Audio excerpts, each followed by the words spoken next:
சக்தியான சாமி. சக்தியான சாமி. கரும்பீஸ்வரர்ல. ஆமாம், சக்தியான சாமி. அதுதான் அதான் இந்த சக்கரை வியாதிக்காரங்களும் வந்து சீனி அள்ளி போட்டு சீனி ரவா கலந்து 4 புறமா அள்ளி போட்டு வருவாங்க. அது போடக்கூடாதுன்ட்டாங்க. இப்போ போடக்கூடாது. ஆமாம், எறும்பு வர்றதுனால. எறும்பு அது போட்டுக்கிட்டு இருந்தாங்க, ஐதீகம் அப்படி. சரி சரி. நீங்கள் உங்களுக்கு வயசுயா?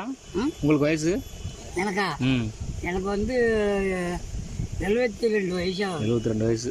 கடைசியாக எப்போ கும்பாசியம் பண்ணதுங்க? கும்பாசியம் எப்போ பண்ணது கடைசியா? எனக்கு நான் சின்ன பிள்ளையா இருக்கிறப்போ ஒரு கும்பாசியம் பண்ணேன். அது சரி. சரி சரி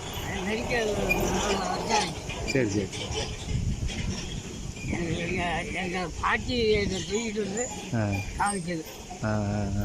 அப்போல்லாம் கொஞ்சம் உட்காந்து நடப்பேன். அது சரி. கொஞ்சம் விவரம் தெரியும். அது சரி. எனக்கு